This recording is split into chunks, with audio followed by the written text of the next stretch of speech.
मैं अपनी माँ के घर में रहने आई थी जब मेरे साथ ये सब हुआ। जब से मेरी शादी हुई थी, मेरे पति बार बार मुझे मायके आने नहीं देते थे। जब भी मैं मायके जाने का कहती थी, बाबर मना कर देते थे। मेरी माँ एक विधवा महिला थी और मैं इनकी इकलौती बेटी थी। शादी मेरी बहुत अच्छे खाते पीते घराने में हुई थी। मेरी माँ मेरी तरफ से बिल्कुल संतुष्ट थी। हमारा घर 2 हिस्सों में था। एक हिस्सा मेरी माँ ने किराए पर दिया हुआ था और उसी किराए से उनकी जिंदगी आराम से चल रही थी, क्योंकि घर काफी बड़ा था। मेरी शादी के बाद मेरी माँ ने नीचे के हिस्से में भी छोटा सा लॉन्ज और 2 कमरे और छोटा सा किचन अपने पास रखकर बीच में दीवार खड़ी करके बराबर वाला हिस्सा भी किराए पर चढ़ा दिया था। बाबर का अपना कारोबार था, अपना घर था और मेरे पिता भी सऊदी अरब में छोटे भाई के पास रहते थे। मैं अकेले ही अपने घर की स्याही सफेद की मालकिन थी। किसी तरह की कोई कमी नहीं थी। मेरी शादी को 2 साल हो चुके थे, लेकिन मेरे यहाँ बच्चे नहीं हुए थे और बाबर को भी बच्चों की कोई जल्दी नहीं थी। हम लोग अपनी लाइफ को खूब एंजॉय करते थे, होटल में खाते थे, घूमने फिरने चले जाते थे। मेरे ऊपर घर की कोई भी खास जिम्मेदारी नहीं थी। बाबर ने हर काम के लिए नौकर चाकर रखे हुए थे। जब भी मैं माँ से बात करती, उनका बस एक ही शिकवा होता था, कभी मेरे पास भी रहने आ जाया करो। तुम तो शादी के बाद बस सिर्फ बाबर की होकर रह गई हो। मैं कहती, माँ आपका क्या है, आप तो मुझसे खुश हो। कभी भी जब मैं बाहर जाने की बात करती तो बाबर लड़ाई करना शुरू कर देता। वो कहता, बस मिलकर वापस आ जाओ। तुम जानती हो मैं तुम्हारे बिना नहीं रह सकता। मुझे तुम्हारे बिना कोई चीज नहीं मिलती। घड़ी ढूंढो तो बटुआ गायब हो जाता है, बटुआ ढूंढो तो गाड़ी की चाबी नहीं मिलती। ऑफिस के लिए जाना हो तो कभी पैंट नहीं मिलती, कभी मैचिंग शर्ट नहीं मिलती और कभी टाई। समझ में नहीं आता, अगर तुम्हें बार बार मायके ही जाना था तो फिर शादी क्यों की थी। बाबर ऐसा ही था। मुझे उसकी मोहब्बत पाकर बहुत खुशी थी। शायद खुशकिस्मत लोगों को ही ऐसा पति मिलता है जैसा मुझे मिला था। मेरी माँ तो बाबर के बारी ही जाती थी, कहती थी, मैं बड़ी खुशकिस्मत हूँ, मुझे बहुत अच्छा दामाद मिला है। अगर मैं मायके भी चली जाती तो बाबर शाम को मुझे लेने आ जाता, मेरी माँ के साथ हंसी मजाक करता, हम मिलकर खाना खाते, खूब बातें करते और मुझे अपने साथ ही वापस ले जाता। मैं एक बहुत खुशहाल जिंदगी गुजार रही थी। लेकिन फिर एक बार जो मेरे साथ हुआ, उसने मेरी जिंदगी को तहस नहस कर दिया। पिछले 4 दिनों से मैं अपनी माँ को फोन कर रही थी, लेकिन वो फोन नहीं उठा रही थी। आज से पहले कभी ऐसा नहीं हुआ था कि मेरी माँ ने मेरा फोन नहीं उठाया हो। अगर कभी वो व्यस्त भी होती थी तो कुछ देर बाद मुझे कॉल बैक कर लिया करती थी, बता देती थी कि वो काम में लगी हुई थी, इसीलिए फोन नहीं उठा सकी। लेकिन पिछले 4 दिनों से ना तो कोई कॉल बैक आई थी। मुझे परेशान देखकर बाबर पूछने लगे, क्या हुआ है। मैंने कहा, माँ फोन नहीं उठा रही, मुझे बहुत चिंता हो रही है। उन्होंने अपने फोन से भी मेरी माँ को कॉल की, लेकिन किसी ने फोन नहीं उठाया। रात के 12 बजे मेरे नंबर पर किराएदार की कॉल आई। कोई नौजवान था, कहने लगा, जूबिया बात कर रही हैं। मैंने कहा, जी हाँ, मैं जूबिया बात कर रही हूँ, आप कौन हैं। उसने कहा, मैं आपके पड़ोस में किराएदार हूँ, वो बराबरी वाले घर में आपकी माँ रहती हैं। उनकी तबीयत बहुत ज्यादा खराब हो गई थी, इसलिए मैं उन्हें अस्पताल लेकर आया था। वो बेहोशी के आलम में बार बार आपको पुकार रही हैं। ये सुनते ही मेरे होश उड़ गए। बाबर मेरे पास ही सो रहे थे और अपनी माँ के बारे में ऐसी खबर सुनकर तो मैं तड़प कर रह गई। मैंने कहा, क्या हुआ मेरी माँ को, वो किस अस्पताल में है।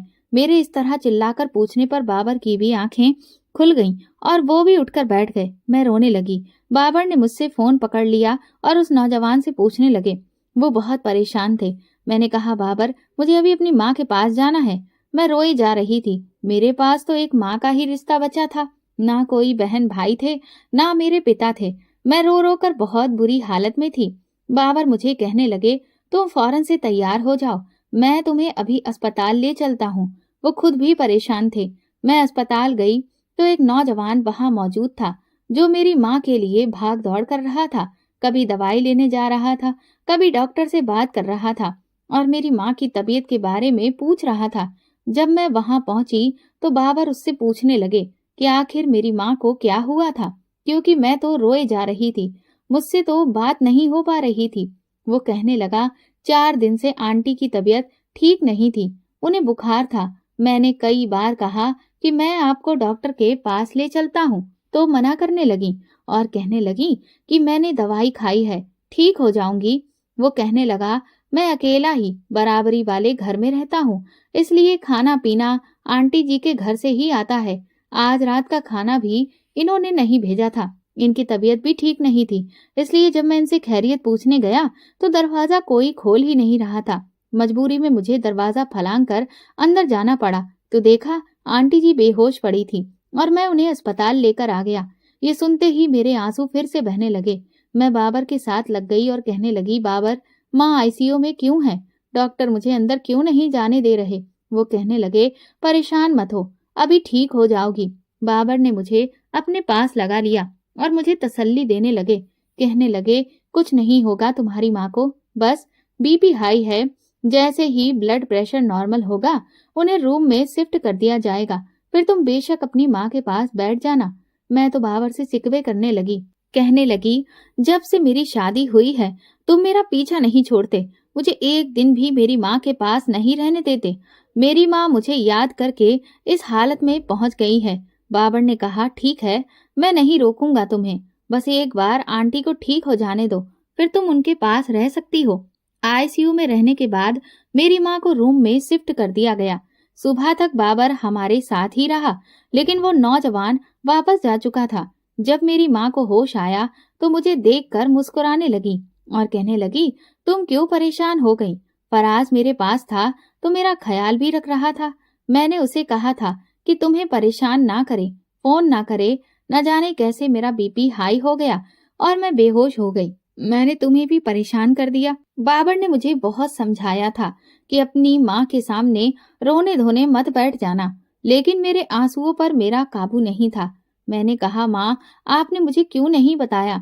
आप मुझसे कहती, मैं आपके पास आ जाती। वो कहने लगी, कोई बात नहीं, मुझे तो यहाँ बहुत सुकून है कि तुम अपने घर में खुश हो। अगले दिन मेरी माँ को अस्पताल से छुट्टी मिल गई। उनकी तबीयत पहले से काफी बेहतर थी, लेकिन फिर भी मैं अपनी माँ के घर चली गई। 2 दिन मैंने अपनी माँ की खूब सेवा की, उनके दिल की सारी बातें सुनती रही। वो कभी कोई किस्सा सुनाने लगती, कभी कोई बात करने लगती, कभी अब्बू की बातें करने लगती। मैं समझ गई कि शायद वो तन्हाई में मेरे अब्बू को याद करके बीमार हो गई थी। मैंने उनका दिल बहलाने की कोशिश की। मुझे देखकर मेरी माँ के चेहरे पर रौनक सी आ गई। लेकिन रात को रोज बाबर मुझे फोन करता और कहता, आंटी कैसी है? मैंने कहा, ठीक है। फिर वो कहते, अच्छा, तुम्हें पता है आज रात मैंने खाना नहीं खाया। बाबर चंद ने बहुत बुरा खाना बनाया था। तुम्हारे हाथ जैसा जायका किसी में नहीं है। 2 दिन से मैंने पेट भर के खाना नहीं खाया। वो मासूम सी आवाज में मुझसे शिकवा कर रहे थे। मुंह से तो नहीं कह सकते थे कि वो वापस घर लौट आना चाहते थे, लेकिन बहाने बहाने से एहसास दिला रहे थे कि उनके बिना उनका गुजारा नहीं है। फिर वो कहते, सुबह बाबर चंद ने अंडा भी कच्चा फ्राई करके दिया था। तुम्हें पता है, मैं फुल फ्राई अंडा पसंद करता हूँ। कोई बात नहीं, तुम जब तक चाहो अपनी माँ के घर रहो, लेकिन बाबर चंद को थोड़ा सा समझा दो कि मैं कैसे खाता पीता हूँ। मैं उनकी बातों को समझ रही थी और हंस रही थी, लेकिन इस बार मैंने ठान लिया था कि 10-12 दिन मैं अपनी माँ के पास ही रहूंगी। एक रात जब मैं अपनी माँ के साथ सो रही थी, मुझे लगा जैसे घर में कोई दाखिल हुआ हो। मुझे कुछ आहटें सुनाई दी। मेरी आंखें खुल गईं। मेरी माँ गहरी नींद में थी। मुझे हल्की हल्की सरगोशियों की आवाजें अपने ही घर के लॉन से सुनाई देने लगी। मेरा दिल बुरी तरह से धड़कने लगा। इससे पहले कि मैं कमरे के दरवाजे तक पहुंचती, मेरे कमरे का दरवाजा झट से खुला। कमरे में नाइट बल्ब की रोशनी थी। वे 3 आदमी थे। मैंने बुलंद लहजे में कहा, कौन हो तुम लोग? मैं उठकर बैठ गई। मेरी आवाज सुनकर मेरी माँ की आंखें भी खुल गईं। कमरे में 3 लोग थे जिनके चेहरे रूमाल से ढके हुए थे और सिर्फ उनकी आंखें दिखाई दे रही थी और उनके सर पर भी काले रंग का रूमाल बंधा हुआ था। मेरी माँ कहने लगी, तुम लोग हमारे घर में क्या कर रहे हो?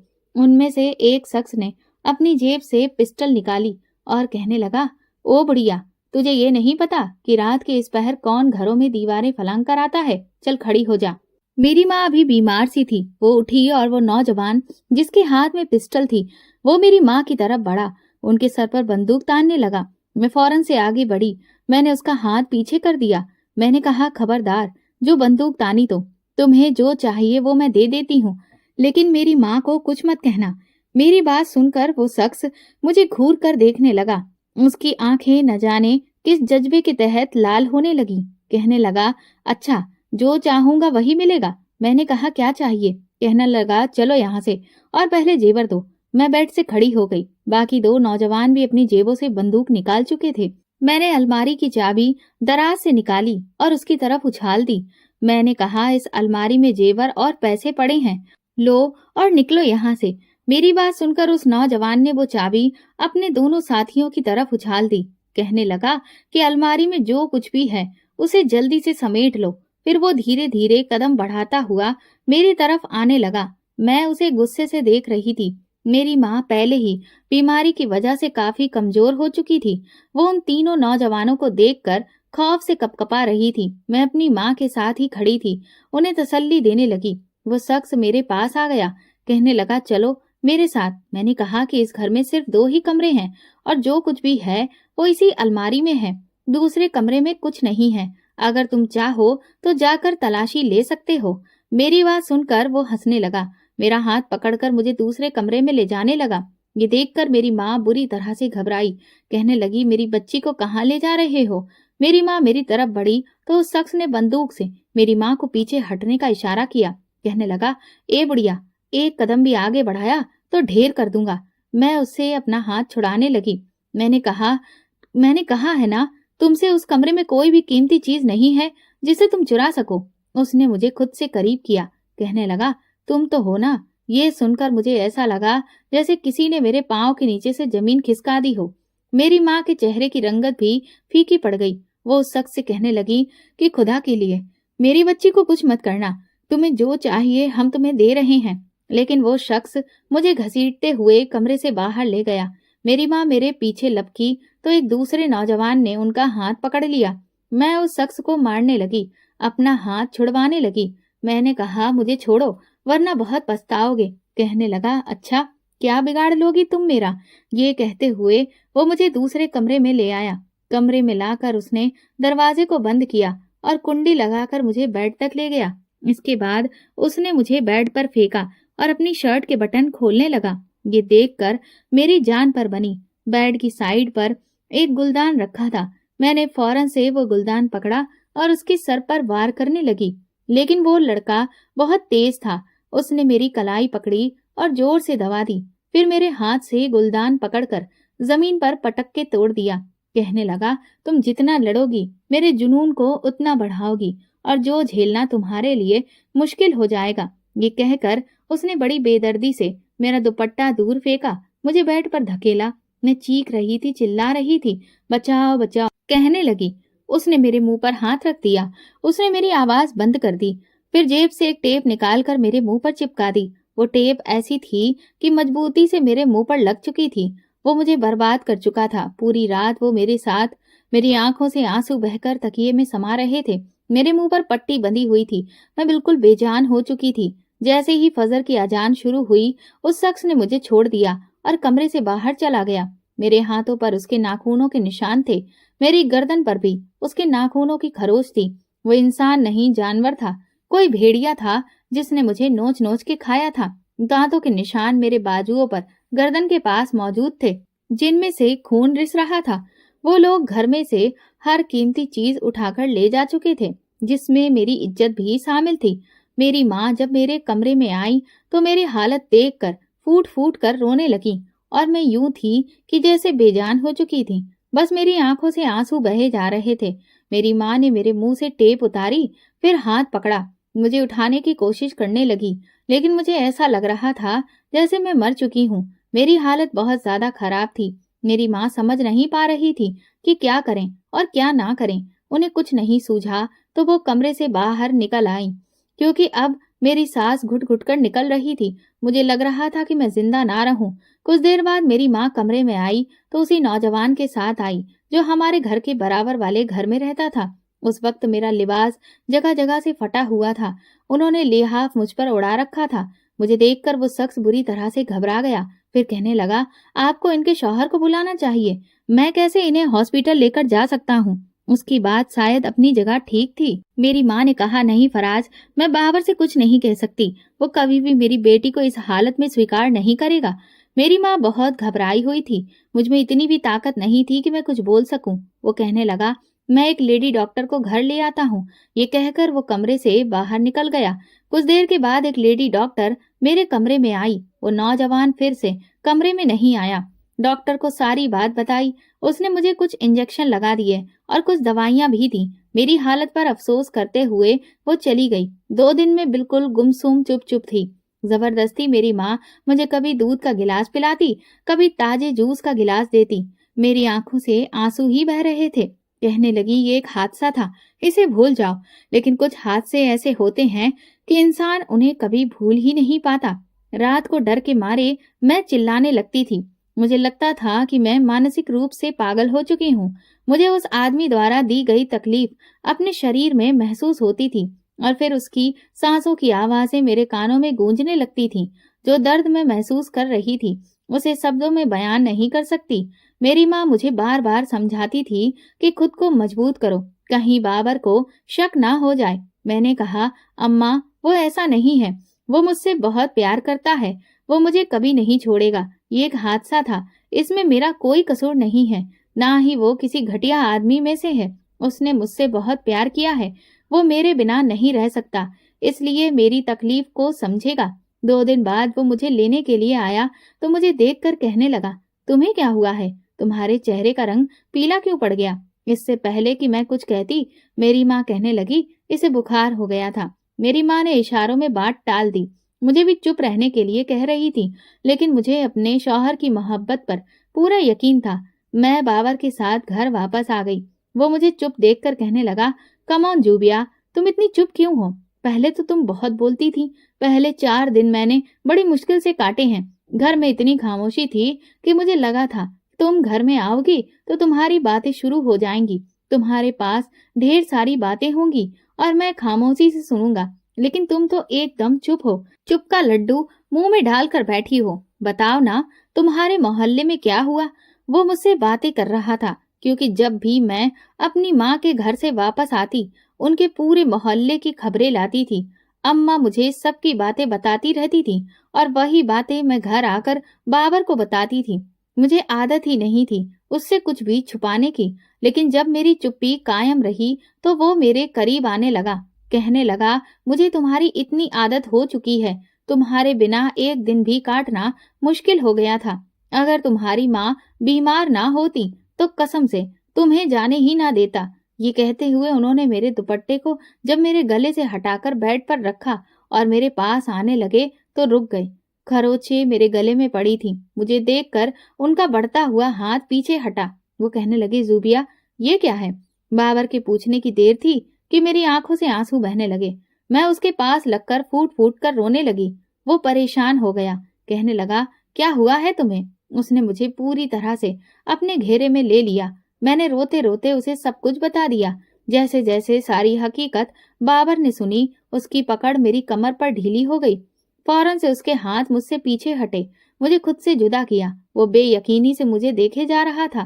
کہنے لگا، نہیں، تم جھوٹ بول رہی ہو، تمہارے ساتھ ایسا نہیں ہو سکتا، تم صرف میری ہو۔ میں روئے جا رہی تھی، لیکن میری گردن کے پاس دانتوں کے نشان دیکھ کر اس نے مجھے دور جھٹکا۔ وہ فوراً بیڈ سے کھڑا ہو گیا، عجیب کشمکش کا شکار تھا۔ کہنے لگا، جوبیا، میں یہ برداشت کر ہی نہیں سکتا کہ تم میرے علاوہ کسی نے تمہیں نہیں چھوا۔ تم جانتی ہو نا میری محبت کو، میری عادت کو، تم جانتی ہو نا کہ میں استعمال شدہ چیز کبھی بھی اپنے استعمال میں نہیں رکھتا۔ یہ سن کر میں نے حیرت سے اسے دیکھا۔ میں نے کہا، بابر، یہ ایک حادثہ تھا، اس میں میرا کوئی قصور نہیں ہے۔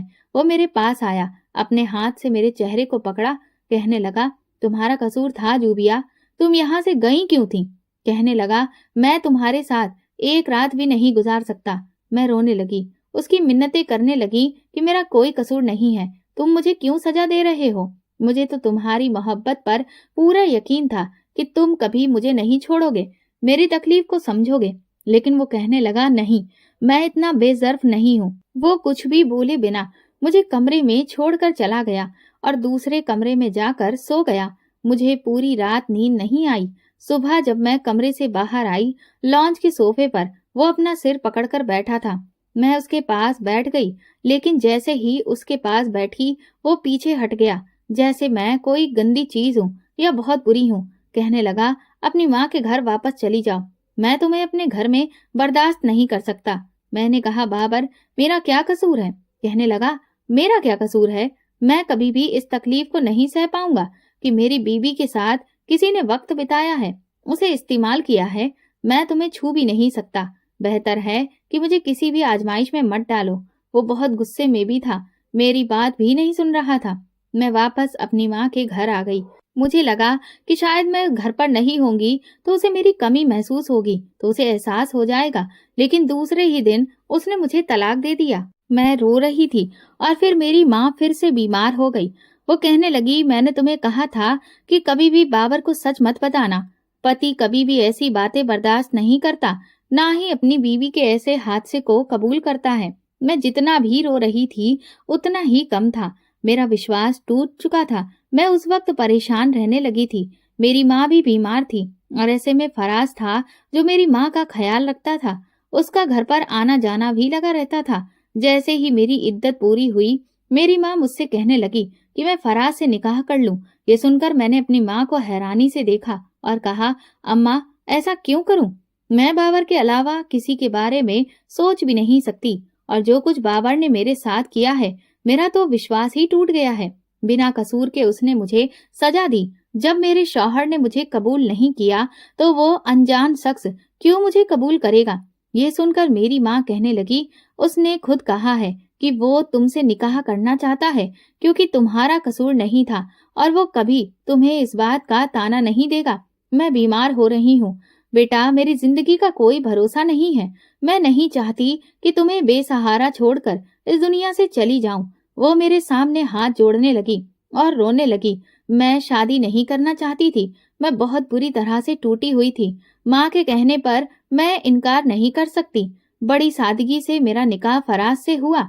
मैं बड़ी खामोशी से उसके घर में बैठी थी। मैं अब तक ये नहीं समझ पा रही थी कि उस शख्स ने मुझे कबूल कैसे कर लिया। 2 साल की मेरी शादी थी। मेरा शौहर मुझे बेइंतहा चाहता था, लेकिन फिर भी उसने मुझे इस हादसे के बाद अपनाने से इनकार कर दिया था। ये शख्स मुझे जानता तक नहीं था। मेरी इस कड़वी हकीकत के साथ मुझे कैसे कबूल कर सकता है? मेरी माँ ने उसके सामने मिन्नतें की होगी कि मुझे अपना ले, और वो हमारे घर का किराएदार है, इसीलिए मजबूर हो गया होगा। जैसे ही कमरे का दरवाजा खुला, मेरा दिल किसी ने मुट्ठी में ले लिया। एक औरत के लिए शायद ऐसी तकलीफें नाकाबिले बर्दाश्त होती हैं।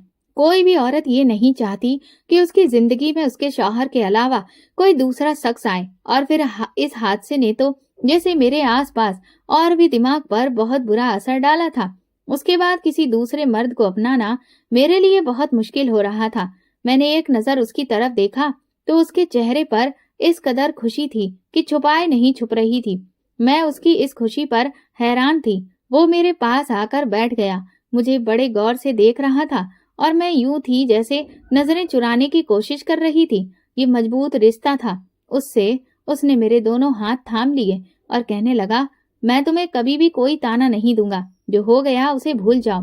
मैंने कहा, मैं ये शादी करने के लिए तैयार नहीं थी। मेरे साथ जो हुआ उसे भूलना मेरे लिए आसान नहीं है। मुझे कुछ वक्त चाहिए। मेरा ये कहना था कि वो कहने लगा, नहीं, इस वक्त मैं वक्त नहीं दे सकता। ये कहकर वो मेरे करीब होने लगा। उसकी आंखों में एक अजीब सी शिद्दत थी और उसके हर अंदाज में मुझे बहुत घबराहट सी महसूस हो रही थी। मैंने 2-4 बार उसे अपने शब्दों में तकलीफ जताई थी कि मैं अभी ऐसा कुछ नहीं चाहती, मैं मानसिक और शारीरिक रूप से तैयार नहीं हूँ। लेकिन वो बार बार यही कह रहा था कि नहीं, मैं तुम्हें वक्त नहीं दे सकता। उसने अपना हक मुझसे वसूल कर लिया था, लेकिन हैरान करने वाली बात ये थी कि उसके हर जज्बे में बड़ी शिद्दत थी। ऐसा लग ही नहीं रहा था कि वो एक ऐसी औरत को अपना रहा है जो तलाकशुदा है और एक बहुत बड़े हादसे से गुजरी है। वो मेरी तारीफ कर रहा था जैसे मेरी पहली शादी हो। इससे पहले वो मुझे बहुत अच्छे तरीके से जानता हो। मैं बड़ी उलझन का शिकार हो गई। रोज उसकी कुर्बत मुझे एक नए इम्तिहान में डाल देती। वक्त गुजरने लगा। जब कुछ महीने गुजर गए तो मेरी माँ भी मुतमईन हो गई, लेकिन मेरा दिल मुतमईन नहीं हुआ। मैं बहुत चुप चुप रहने लगी। हालांकि फराज मेरा ख्याल रखता था, मोहब्बत से बात करता था। एक बार उसने मुझसे कहा, तुम मुझे पहले भी बहुत अच्छी लगी थी। जब तुम अपनी माँ से मिलने आती थी तो मैं अपनी छत से तुम्हें देखा करता था। तुम्हारे शौहर तो तुम्हारे साथ बिल्कुल भी नहीं जचता था। पता नहीं तुम्हें उसमें क्या नजर आया जो तुमने उससे शादी कर ली। फराज के मुंह से बाबर के लिए ये बातें सुनकर मुझे पता नहीं क्यों बुरा लगा। मैंने कहा, फराज प्लीज, मैं उसके बारे में कुछ भी सुनना नहीं चाहती। मेरे सख्त लहजे को सुनकर वो कहने लगा, क्या तकलीफ हो रही है तुम्हें उस शख्स के लिए जिसने तुम्हें तुम्हारे मुश्किल वक्त में अपनाया भी नहीं। उस वक्त मैंने तुम्हें अपनाया था। तुम्हें मेरा शुक्रगुजार होना चाहिए। मैंने एक जख्मी नजर से उसे देखा और कहा, आपने कहा था कि आप मुझे कभी इस बात का ताना नहीं देंगे। अगर ऐसा ही करना था तो बेशक आप मुझे नहीं अपनाते। ये कहकर मैं अपने कमरे में चली गई। कुछ देर बाद वो आया और मुझसे माफी मांगने लगा। कहने लगा, मैं तुम्हारी नाराजगी बर्दाश्त नहीं कर सकता। I am sorry. जबकि मैं उससे बात ही नहीं कर रही थी। मुझे कभी भी वो अच्छा नहीं लगा था। उससे शादी सिर्फ मेरी मजबूरी थी, दिली ख्वाहिश नहीं। लेकिन मेरे खामोश रहने पर वो कहने लगा, बात क्यों नहीं कर रही मुझसे? क्या तुम मुझसे नाराज हो? मुझसे नाराज मत हुआ करो, मुझसे बात करो। मैं तुम्हारी नाराजगी नहीं सह सकता। एक अजीब सा जुनून उस पर सवार होने लगा। बार बार वो दोनों हाथ पकड़कर मुझे चूमने लगा और कहने लगा, नाराज मत हो, मुझसे दूर मत होना। मैं बहुत मोहब्बत करता हूँ तुमसे। तुम नहीं जानती तुम्हें पाने के लिए मैंने क्या कुछ नहीं किया था। उसकी ये बात सुनकर तो मेरा दिल धक से रह गया। फिर वो कहने लगा, पिछले 2 साल से मैंने तुम्हें बहुत चाहा है, जुनून की हद तक चाहता हूँ तुम्हें।